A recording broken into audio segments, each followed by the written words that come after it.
Hello viewers, আমি Faisal Ahmed Android wifi penetration testing and ethical hacking কোর্সের আজকের ভিডিওতে আমরা দেখাবো যে যদি কোনো রাউটারের ডাব্লিউপিএস পিন আপনার কাছে থাকে তো সেই ডাব্লিউপিএস পিনের মাধ্যমে কিভাবে আপনি রাউটারের যে অরিজিনাল পাসওয়ার্ড আছে এটা বের করতে পারবেন এবং পাসওয়ার্ড বের করতে পারবেন। আপনারা জানেন যে টিপি লিঙ্ক বা অন্যান্য যে ব্র্যান্ডের রাউটারগুলো আছে যেগুলোতে ডাব্লিউপিএস পিন ইনেবলড করা আছে সেই রাউটারগুলোর দুই ধরনের পাসওয়ার্ড হয়ে থাকে, একটা মাস্টার পাসওয়ার্ড আর একটা হচ্ছে রাউটারের যে পাসওয়ার্ড ব্যবহার করে।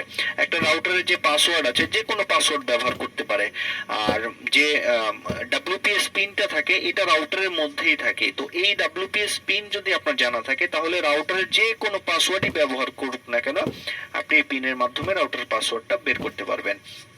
তো এখন আমি দেখাবো যে কিভাবে কি করবেন। তো প্রথমেই এই যে ডাব্লিউপিএস যে প্রো অ্যাপসটি আছে এটি ওপেন করবেন, এই স্ক্যানের এখানে ক্লিক করবেন। স্ক্যানের এখানে ক্লিক করলে আপনার আশেপাশের নেটওয়ার্কগুলো শো করবে।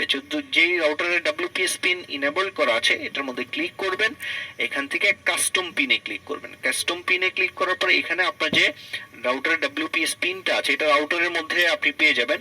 এটা যদি টিপি লিঙ্কের রাউটার হয়, রাউটারের পিছনে যে স্টিকার আছে রাউটারের যে ডিফল্ট পাসওয়ার্ডটা এটাই হচ্ছে রাউটারের ডাব্লিউপিএস পিন।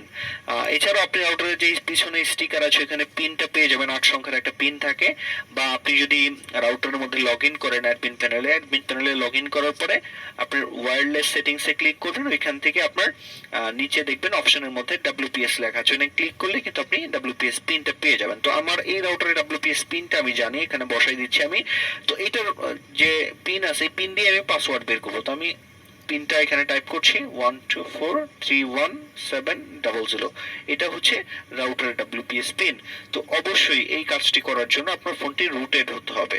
আর আপনার যদি অ্যান্ড্রয়েড ভার্সনটি কম হয়ে থাকে, অ্যান্ড্রয়েড ভার্সন 8 এর নিচে হয়ে থাকে তাহলে রুট লাগবে না। আর যদি 8 এর উপরে থাকে তাহলে কিন্তু রুট পারমিশন লাগবে। তো অবশ্যই রুট পারমিশন দিয়ে নেবেন। আমি কানেক্ট রুটে ক্লিক করব। তো কানেক্ট রুটে ক্লিক করার পরে কি করবে, এই পিনটা দিয়ে রাউটারের যে অরিজিনাল পাসওয়ার্ড সেটা আনার চেষ্টা করবে। তো আমরা একটু ওয়েট করি, দেখি যে আমাদের যে অরিজিনাল পাসওয়ার্ডটা আছে এটা আনতে পারে কিনা। তো দেখতে পাচ্ছেন আমাদের কিন্তু পাসওয়ার্ড কিন্তু নিয়ে আসছে, আমাদের এখানে দেখাচ্ছে সাকসেসফুল কানেকশন। তার মানে কি আমাদের পাসওয়ার্ডটা পেয়ে গেছে। তো এই যে যে পাসওয়ার্ডটা আছে এই কির জায়গায় এটা হচ্ছে আউটার পাসওয়ার্ড। তো আমরা কপি করলাম, পিন হচ্ছে এটা আর পাসওয়ার্ড হচ্ছে এটা। তো আমরা কপি করে এখন আমাদের যে ওয়াইফাই রাউটারটা আছে এখানে যদি আমি পেস্ট করি, এই যে দেখতে পাচ্ছেন কানেক্টে ক্লিক করলে আমার এখানে কানেক্টেড হয়ে যাবে। তো দেখতে পাচ্ছেন অপারেটিং আইপি অ্যাড্রেস মানে কানেক্টেড হয়ে যাবে। তো এভাবেই মূলত আপনারা যে কোনো ওয়াইফাই এর যে ডাব্লিউপিএস পিন যদি আপনাদের জানা থাকে আপনারা কিন্তু পাসওয়ার্ড কিন্তু এই অ্যাপসের মাধ্যমে ইজিলি বের করে ফেলতে পারবেন। তো এখানে দেখতে পাচ্ছেন অবটেইনিং আইপি অ্যাড্রেস আসছে, তো এটার সমাধান আছে। তো আমাদের এখানে অনেক সময় এই নেটওয়ার্কে অনেক কানেক্টেড থাকলে তখন এই অবটেইনিং আইপি অ্যাড্রেসটা আছে। তো অবটেইনিং আইপি অ্যাড্রেস লেখা থাকলে বুঝতে পারবেন যে আপনার এখানে পাসওয়ার্ড কানেক্টেড, পাসওয়ার্ডটা সঠিক আছে। তো দেখতে পাচ্ছেন আমরা এই যে দেখতে পাচ্ছেন পাসওয়ার্ড দিয়ে কানেক্টেড হয়ে গেছি। তো এভাবেই আপনারা চাইলে ডাব্লিউপিএস পিন এর মাধ্যমে ওয়াইফাই এর পাসওয়ার্ড বের করতে পারবেন। তো আজকে এই পর্যন্তই, ধন্যবাদ সবাইকে।